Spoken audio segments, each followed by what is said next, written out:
الآن ويبدو أن ساعة الصفر. We're seconds away from 4 a.m. there, and time is up.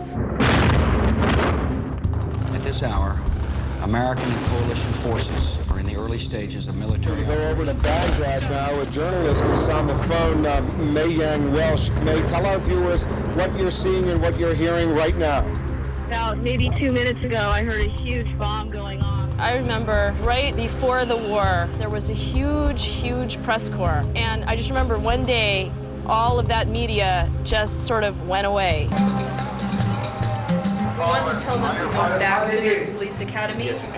They go back to the police academy. Yes. And at the gate, they should ask for Allah or Eddie. They will let them inside and give them an exclusive. It can really make or break what people in this country think of the occupation.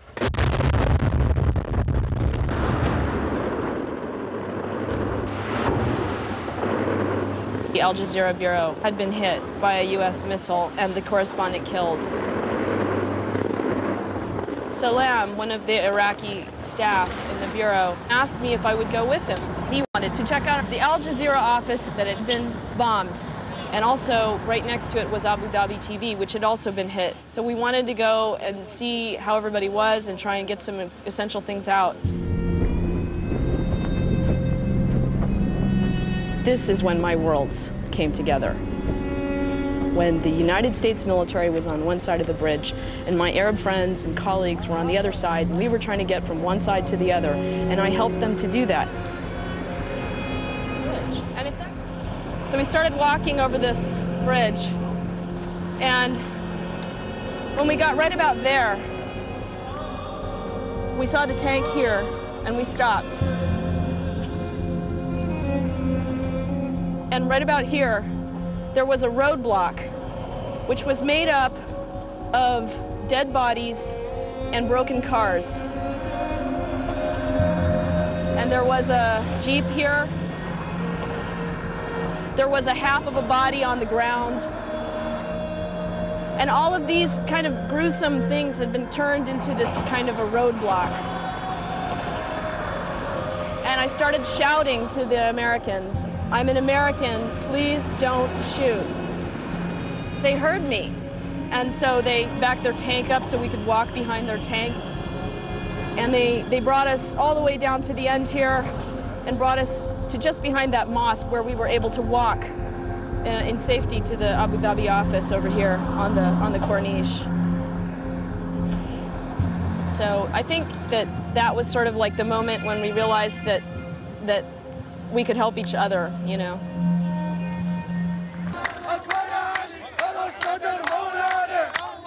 After the war was over, I mean after the Saddam statue fell down, I realized I think I should go home. I went back to my parents' house, and for an entire month and a half, I did absolutely nothing. I mean, I was just like some kind of zombie. I think what happened was traumatic, even though I didn't admit that it was traumatic to me, or I didn't realize it was traumatic to me. And I needed to kind of, I don't know, go into hibernation.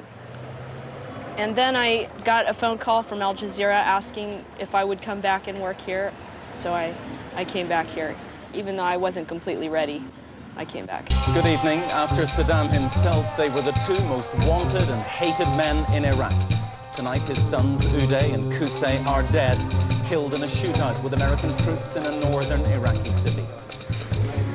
In terms of the bodies of Qusay and Uday, who are you willing to turn them over to and under what conditions?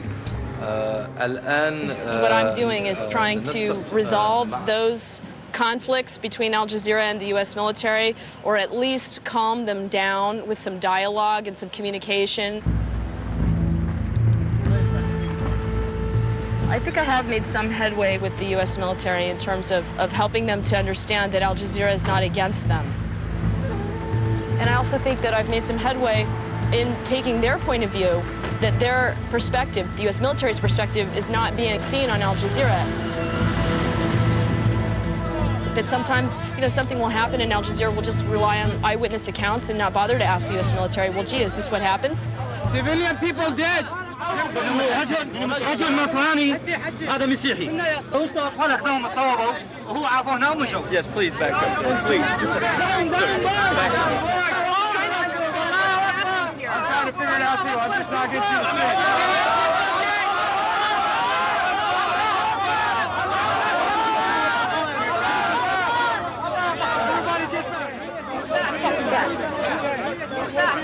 Get somebody's ass out here now. It's going to get nasty. Do you need some help communicating with these people? No, they know. They are mad at us because they think we shot the guy. We did not. Do we know who shot him? We do not know. Please back up. Please back up. تطوقوا المنطقة من طوقوها ما طوقوها من هذا الشارع. These soldiers thought that American, they thought Saddam Hussein was here. اسمع حبيبي فما طوقوا من هذا الشارع. I'm from Al Jazeera, and we're going to end up showing this on TV, and I really don't think it would be fair to show this on TV without getting your explanation or whoever was here on the scene when this happened from the U.S. military's explanation as to what happened. I'm trying to find out right now. We reacted from the other side of Mutanabi to the sounds of the gunfire. When we got here, this is what we found. Right now, I've got a call up to higher to try to figure out what unit was in this location. That would be wonderful if you could tell me who that was when you find out, and I'll try and find their commanding officer and speak to him myself.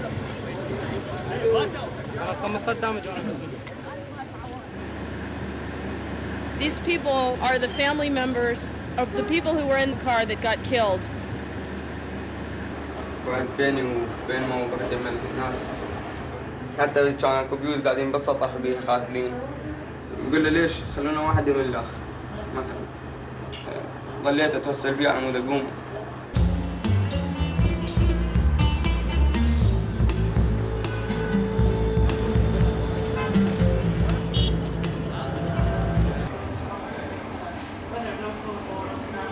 And in our landmine impact survey in the north, we found that 80.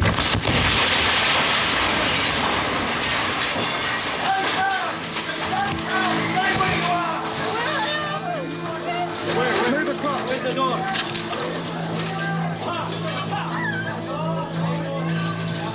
The explosion originating in a car parked right outside the UN headquarters.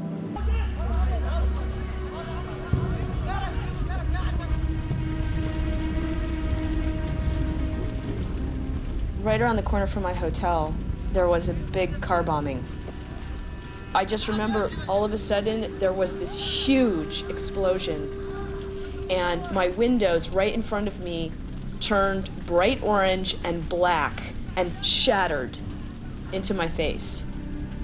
And the glass is still on my floor, and I don't want to clean it up because I just want to remember that night. Because that's the night I realized there's no protection for anybody. I'm afraid. And that's one thing that's really changed. Before I was not afraid here. I was walking around thinking, somehow I'm protected. And that, now I just think that's incredibly naive. I'm not protected at all.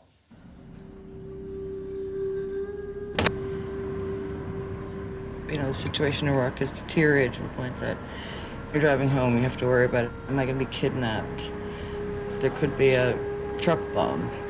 You don't have a minute's peace. And what really gets to you is a personal terror, which you have to stick down. But what was coming up in my nightmares, and it was almost paralyzing, was the tragedy and the misery of it. Sometimes your brain just overloads, and dead people haunt you, come back to haunt you.